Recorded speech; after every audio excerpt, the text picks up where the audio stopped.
नमस्कार दोस्तों, स्वागत है आपका मेरे चैनल पर। मेरा नाम है अंकुर और आज हम बात करने वाले हैं कि अगर आप अकाउंटिंग में अपना करियर बना रहे हैं, अगर आप एक अकाउंटेंट बनने जा रहे हैं, तो जॉब इंटरव्यू कैसा होगा, जॉब इंटरव्यू में आपसे क्या सवाल पूछे जाएंगे, जॉब इंटरव्यू में सक्सेसफुल होने के लिए आप में क्या होना चाहिए। ये एक बहुत ही ज्यादा स्पेशल वीडियो है क्योंकि इसमें हम बात करने वाले हैं सीए जिगर शाह के साथ।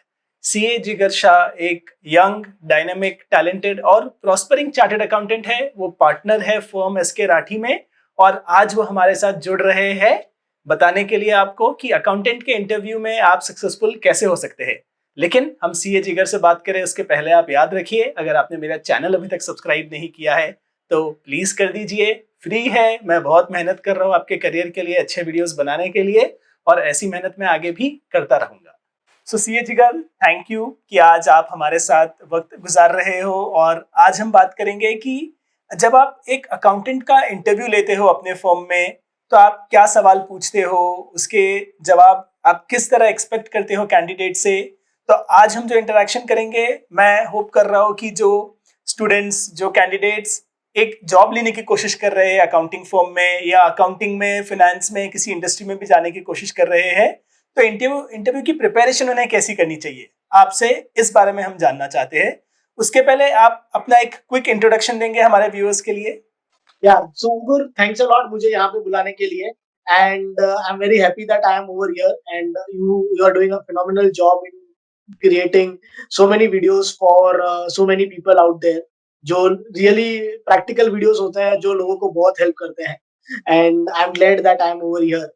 तो I am a chartered accountant. मेरा फर्म है, मेरे फर्म का नाम एसके राठी एंड कंपनी है। वो 40 साल पुराना फर्म है और मेरा फर्म मुंबई में है और मैं एज अ पार्टनर हूँ वो फर्म में। और बीइंग द यंग पार्टनर, जो फर्म को आगे बढ़ाने की जो जिम्मेदारी है वो मेरी है। नए लोगों को लाने की जो जिम्मेदारी है वो मेरी है। तो वो बैकग्राउंड है थोड़ा मेरा। बाकी एज अ सीए फर्म हम लोग जो भी एक normal CA firm, traditional CA firm काम करता है वैसे हम सारा काम करते हैं and that is how it is. हमारे पास आज 15 to 16 लोगों की टीम है। उसमें से 50% लोग फुल टाइम एम्प्लॉइज हैं और 7-8 लोग जो है वो इंटर्न्स हैं। ग्रेट। सो जिगर, प्लेजर इज टोटली माइन कि आज हमें बात करने का मौका मिल रहा है इस बारे में। जब आप एक एंट्री लेवल अकाउंटेंट को हायर करते हैं तो आप इंटरव्यू में क्या सवाल पूछते हैं? सो इंटरव्यू के पहले भी जैसे हम पहले तो सीवी देखते हैं और राइट। अगर अकाउंटेंट है तो हम क्लियर है कि भाई एंट्री लेवल में भी दो लेवल्स हो जाते हैं। एक है कि भाई चलो कोई व्यक्ति पूरा का पूरा फ्रेशर है, उसने कभी कुछ काम नहीं किया है, शायद से टीवाई बीकॉम किया हो या बीएफएम किया हो या कुछ थोड़ा बहुत कोर्स कर लिया हो। सो वो एक एंट्री लेवल के कैंडिडेट होता है। दूसरे ऐसे कैंडिडेट होते हैं जो उन्होंने 1 या 2 साल काम किया होता है लेकिन उनको और थोड़ा एक्सपीरियंस चाहिए, राइट। और सो दूसरे जो वो भी हम जो जिसके पास 1 या 2 साल का एक्सपीरियंस है उसको भी हम एंट्री लेवल ही मानते हैं। तो ये एक डिस्टिंग्विशिंग फैक्टर हो जाता है कि अभी जैसे हमारे फर्म में हम लोग ने डिसाइड किया हुआ है कि हम एकदम ही कोई फ्रेशर को नहीं लेंगे बिकॉज उनको फिर ट्रेन करने में हमारे तरफ से बहुत एफर्ट चला जाता है।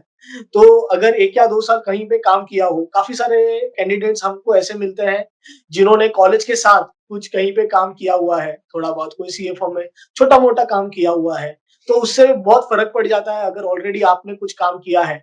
तो पहला तो वो एक डिस्टिंग्विशिंग फैक्टर हो जाता है।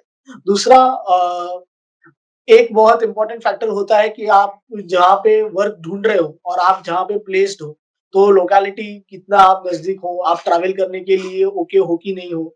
Specially in city like Mumbai, अगर आप विरार से आ रहे हो, विरार एक बहुत थोड़ा फार ऑफ प्लेस है मेन मुंबई से, तो वो एक कंफर्ट लेवल होना, आप कैंडिडेट का एक कंफर्ट लेवल होना चाहिए कि वो ट्रैवल करने के लिए रेडी है।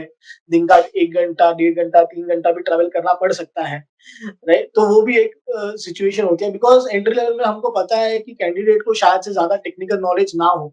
तो ये सारी जो चीजें हैं, जैसे वो ट्रैवल करने में कितना कंफर्टेबल है, वो सारी चीजें ज्यादा इंपॉर्टेंट हो जाती है।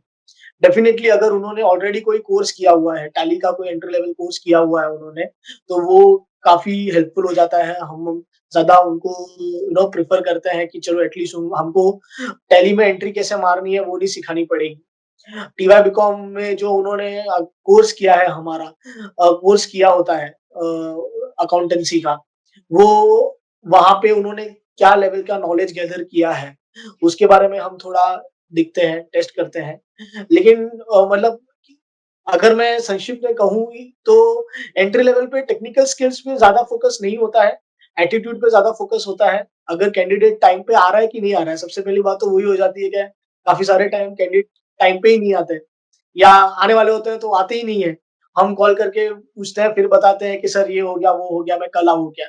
तो वो सारी चीज़ें नहीं होनी चाहिए। बेसिक बेसिक जो है, अगर बेसिक चीज़ें जो होनी चाहिए एक प्रोफेशनल में अगर वो है, अगर आप टाइम पे आ रहे हो, प्रेजेंटेबल हो आप, कम्युनिकेशन में ओपन हो।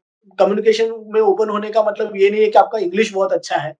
अगर इंग्लिश ओके है तो चलता है। देखिए, आप कम्युनिकेशन में ओपन होने चाहिए कि अगर आपको कुछ कहीं पे अगर समझो आप अटक रहे हो, तो आप में वो होना चाहिए कि चलो मैं बाजू वाले से पूछ के मैं काम कर लूँ, या क्लाइंट को कॉल करके मेरे को कुछ मँगवाना है, तो वो ओपननेस होना चाहिए, वो हिचकिचाहट नहीं होनी चाहिए कम्युनिकेशन में। तो ये सारे जो सॉफ्टवेयर एस्पेक्ट्स हैं, वो एंट्री लेवल पे ज़्यादा मायने रखते हैं। और एक चीज़ देखते हैं कि जो कैंडिडेट है वो कितना जल्दी सीख रहा है।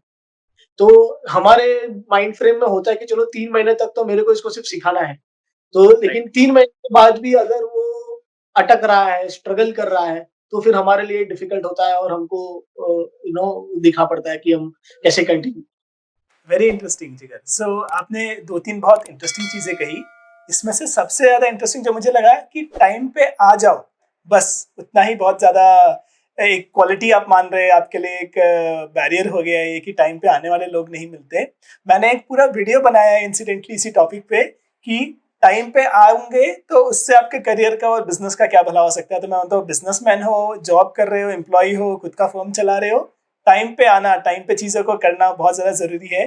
तो अगर आप वो वीडियो देखना चाहते हैं तो वीडियो को मैं ऊपर लिंक कर दूंगा, तो उस वीडियो को आप देख सकते हैं, डिस्क्रिप्शन में भी लिंक कर दूंगा। बस ये जगह वो वीडियो का एक लिंक मैं आपको भी भेजूंगा, आप भी देखिएगा।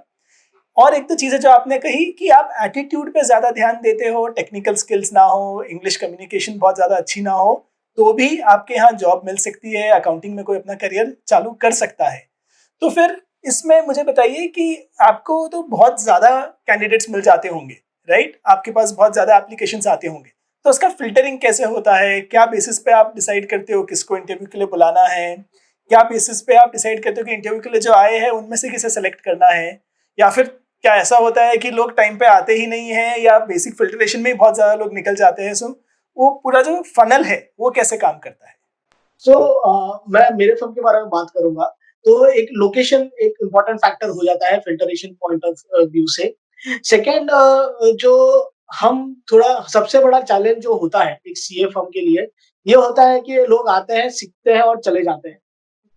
ठीक है? तो हमको हमेशा ये डर होता है कि यार ये आएगा, 6 महीना रहेगा, हमसे सब सीख जाएगा और फिर चला जाएगा। तो हमको कहीं न कहीं वो एक एश्योरिटी चाहिए होती है कि ये कैंडिडेट के साथ वो नहीं होगा। तो उसके लिए हम उसको ऐसा जज करते हैं कि वो अपनी लाइफ़ के कौन से स्टेज पे है। क्या वो मैरिड है? अगर वो मैरिड है तो आज जो मैं उसको पे दे रहा हूँ, क्या उससे वो सैटिस्फाइड है? क्या उसका घर चलेगा? अगर मेरे को पता है वो मैरिड है, उसके पास जवाबदारी है और वो एंट्री लेवल का काम मेरे पास माँगने आया है, तो मेरा एक स्टैंडर्ड बजट है जो मैं एंट्री लेवल कैंडिडेट को दे सकता हूँ या नहीं दे सकता हूँ। अगर मेरे को पता है कि मेरे अगर मैं उसको अगर इतना ही पे दूँगा, तो शायद से वो सर्वाइव करने के लिए उसके लिए डिफिकल्ट हो जाएगा।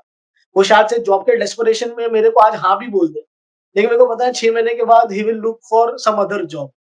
तो राइट। ये एक काफ़ी फैक्टर हो जाता है फ़िल्टरेशन में कि वो कौन से अपनी लाइफ़ के कौन से स्टेज में है। जो हमने देखा है कि जो फीमेल कैंडिडेट्स हैं, वो ऐसे लेवल पे ये जो लेवल का वर्क जो होता है उसमें काफ़ी समय तक रहती हैं। बिकॉज़ हमारा अंडरस्टैंडिंग है कि अगर हम उनको एक कंफर्टेबल माहौल दें, हम उनको एक फ्लेक्सिबल माहौल दें, तो वो रहते हैं। बिकॉज़ उनको शायद से बहुत सारा जॉब स्विच नहीं करना है। उनके लिए जो कल्चर है, जो एनवायरनमेंट है, वो ज़्यादा इम्पोर्टेंट है। ये बहुत ही again again very interesting things Jigar. So एक चीज़ जो आपने बताई कि जो आप सैलरी दे रहे हैं कैंडिडेट को, आपको इस बात का ख्याल है, अपने जहन में रखते हैं कि उस सैलरी से उसका घर चलना चाहिए। तो ये बहुत अच्छी बात है, इसके लिए मैं आपको कॉम्प्लीमेंट करना चाहता हूँ। दूसरी जो चीज़ आपने कही कि आप वुमेन एम्पावरमेंट पे भरोसा करते हैं, उस पर आपका फोकस है। तो ये एक चीज एक्चुअली मैंने एक अच्छी आर्टिकल पढ़ी थी रिसेंटली कि अगर इंडिया को आगे बढ़ना है, इंडिया को अगले 10-15 साल में अच्छा इकोनॉमिक ग्रोथ करना है, सो जो हमारा वुमेन पॉपुलेशन है उनका कंट्रीब्यूशन वर्क में ज्यादा होना चाहिए।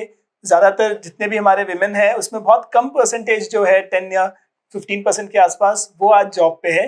उन्हें जितने ज्यादा जॉब मिलेंगे उतना ज्यादा हमारा वर्कफोर्स बढ़ेगा और उतना तेजी से जो है देश आगे बढ़ेगा। सो ये भी एक बहुत ही इंटरेस्टिंग टॉपिक हुआ। तो चलिए अभी हम बात करते हैं कि आपने कहा था कि जैसे टैली में एंट्री करना आता हो तो एक आपके लिए अच्छा फिल्टरिंग हो जाता है कि टैली का कोर्स किया हुआ है सामने वाले ने या टैली में एंट्री करना आता है। इसके अलावा क्या चीजें हैं जो लोग सीख के आ सकते हैं और क्या चीजें आप पूछते हो इंटरव्यू में जो टेक्निकल स्किल्स माना जाएगा हायरिंग करने के लिए?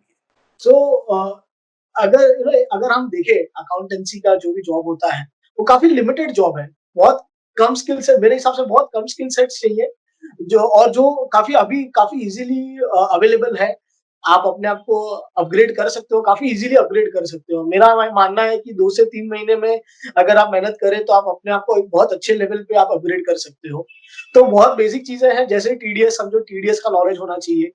और टीडीएस में भी 4 या 5 चीजें होती हैं जो आपको पता होनी चाहिए कि चलो प्रोफेशनल फीस पे 10% काटना है, कॉन्ट्रैक्ट में 2% काटना है, 1% काटना है, बहुत बेसिक चीजें हैं। टीडीएस हो गया, आपका जीएसटी हो गया, जीएसटी रिटर्न्स फाइल करना वो ईजी है, काफी ईजी है फाइल करने के लिए। आपको बेसिक ट्रेनिंग चाहिए होती है। आपको आप एक अगर अच्छा कोर्स कर लेते हो तो मेरे को नहीं लगता है 10 दिन से ज्यादा आपको लगेगा कंप्लीटली हैंड्स ऑन होने के लिए, सीखने के लिए कि वो जीएसटी का रिटर्न कैसे फाइल किया जाता है। ठीक है, तो जीएसटी का हो गया, जीएसटी के कंप्लायंसेस हो गए, टीडीएस हो गया। टीडीएस के जो रिटर्न्स होते हैं, अब अलोंग विद पेमेंट टीडीएस के रिटर्न्स कैसे फाइल करने हैं, अगर आप वो सीख लेते हो तो वो भी काफी हेल्प करता है।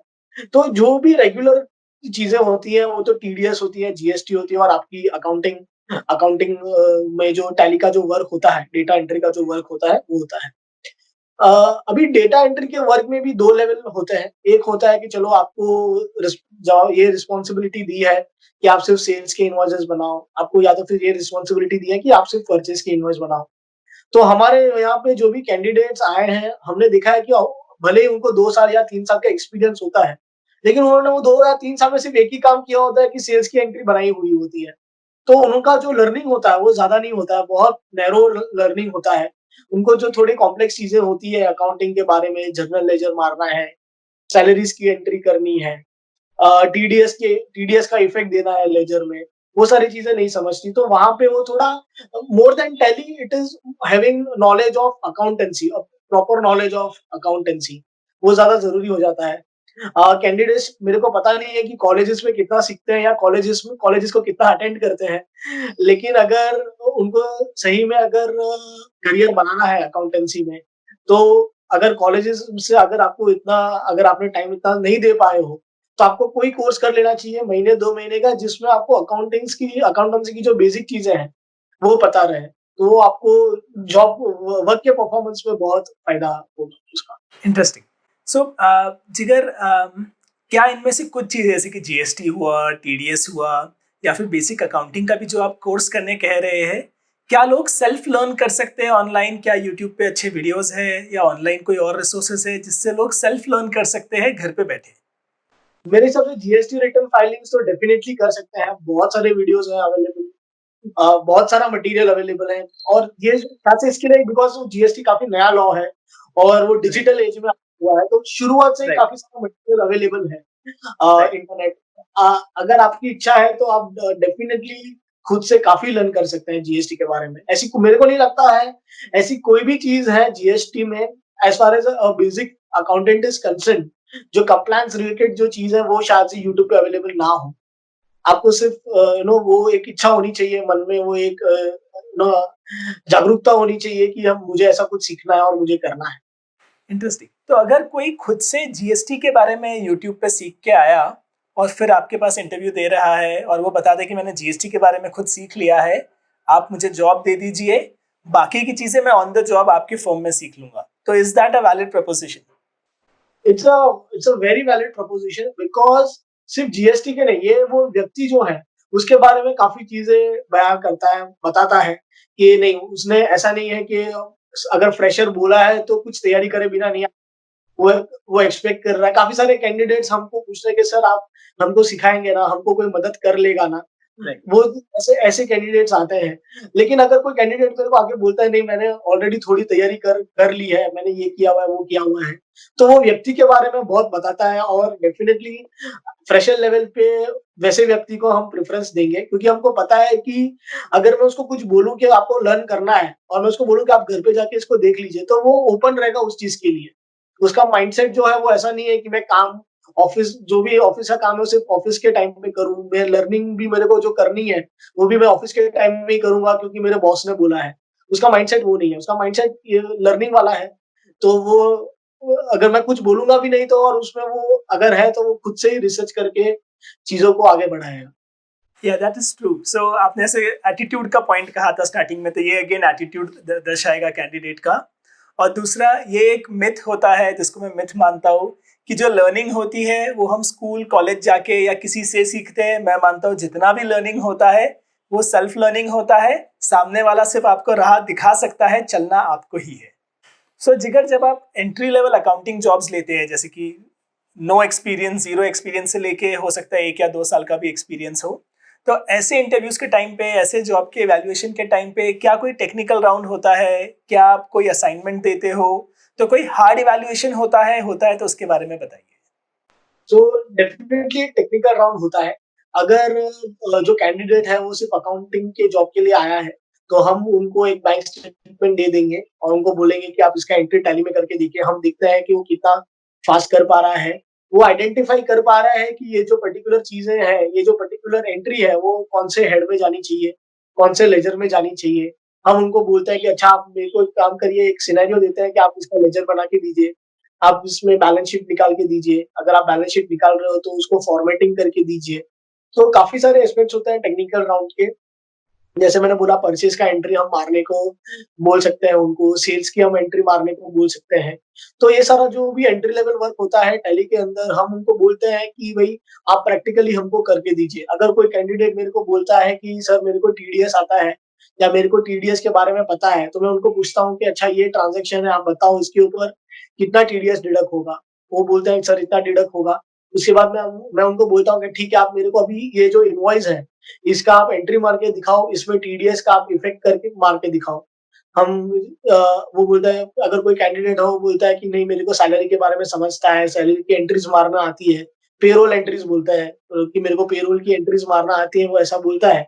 तो हम उनको एक देते हैं कि अच्छा चलो ये महीने की आप सैलरी में से इतना टीडीएस डिडक्ट हुआ है, इतना प्रोफेशन टैक्स डिडक्ट हुआ है, इतना प्रोविडेंट फंड डिडक्ट हुआ है। आप बताइए कि इसकी अकाउंटिंग एंट्री क्या होगी? क्या डेबिट होगा, क्या क्रेडिट होगा? सिंपल यही चीज़ पूछते हैं कि डेबिट क्या होगा, क्रेडिट क्या होगा? ये सारी जो बेसिक चीज़ें हैं, हम उनसे पूछते हैं। अपार्ट फ्रॉम दैट हमको ये भी थोड़ा इंटरेस्ट होता है कि अच्छा जो ईमेल जो ड्राफ्ट कर रहे हैं, वो बराबर कर पा रहे हैं कि नहीं कर पा रहे हैं।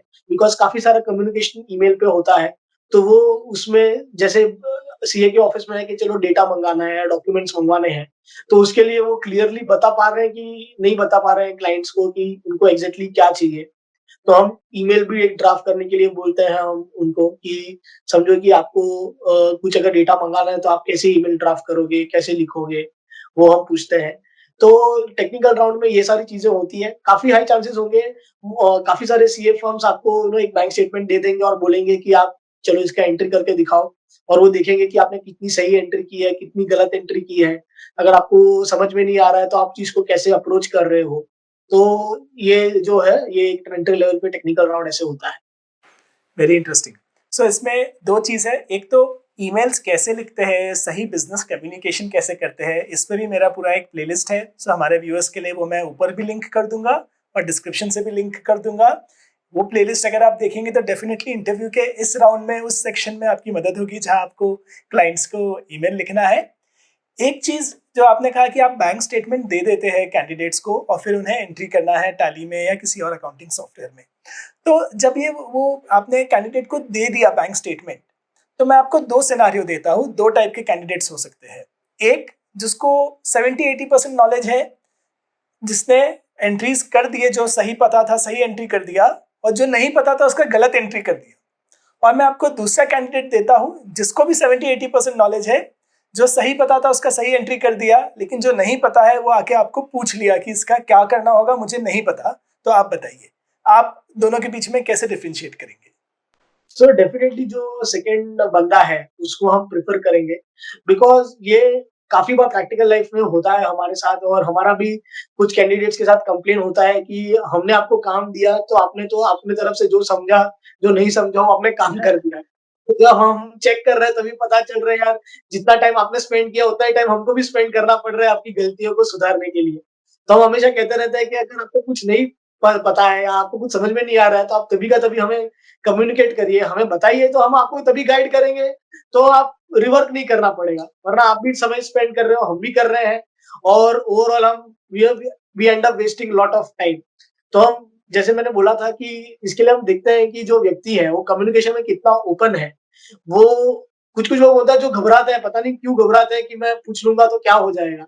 लेकिन इट इज़ ऑलवेज़ बेटर कि आप ओपनली क्वेश्चन पूछिए, और वो पूछ लीजिए कि मेरे को नहीं समझ रहा। अगर मैं बिज़ी हूँ तो मैं बोलूँगा कि अच्छा आप इसको पूछ लीजिए, आप उसको पूछ लीजिए, लेकिन आप एटलीस्ट गलत एंट्री मत करिए, क्योंकि उसमें क्या होता है कि करेक्शन में बहुत समय चला जाता है। Right, absolutely. सो एक एक वीडियो और है, मैं काफी बार बात करता हूँ इंटरव्यू के बारे में जब गाइड देता हूँ, कि अपनी वीकनेसेस को या अपनी गलतियों को मानना बहुत इंपॉर्टेंट स्किल होता है, और उसके बारे में अगर आपको पूछा जाए या कभी डेमोन्स्ट्रेशन पे भी बात क्यों ना आ जाए, तो उस पर आपको काफ़ी इवैल्यूएट किया जाएगा। तो वो वीडियो का लिंक भी मैं डिस्क्रिप्शन में रखूंगा। सो जिगर, ये मेरे ख्याल से काफ़ी अच्छा वीडियो था, काफ़ी अच्छा इंटरव्यू था एंट्री लेवल अकाउंटिंग जॉब्स के लिए जो ढूंढ रहे हैं उनके लिए। तो आपसे हम फिर बात करेंगे कुछ और टॉपिक्स पे, अकाउंटिंग करियर बनाने के बारे में। अगर हमारे व्यूअर्स के कोई सवाल है तो वो कमेंट्स में पूछ सकते हैं। मैं पूरी कोशिश करूंगा कि मैं सीए जिगर से रिक्वेस्ट करूं कि वो आके इन सवालों का कभी कभार जवाब दे दिया करे। So Jigar, thank you very much for being with us. मिलेंगे फिर अगली बार। Thank you Abdul, thanks a lot for having me over here. So आशा करते हैं कि सीए जिगर शाह के साथ ये जो हमारा इंटरेक्शन था आपको पसंद आया होगा। आपके कोई भी सवाल हो तो मैं वापस कह रहा हूँ, प्लीज कमेंट कीजिए। मैं पूरी कोशिश करूंगा कि मैं सीए जिगर शाह से ही जवाब लाकर कमेंट्स में आपको दूंगा। तो चलिए, मिलेंगे नेक्स्ट टाइम।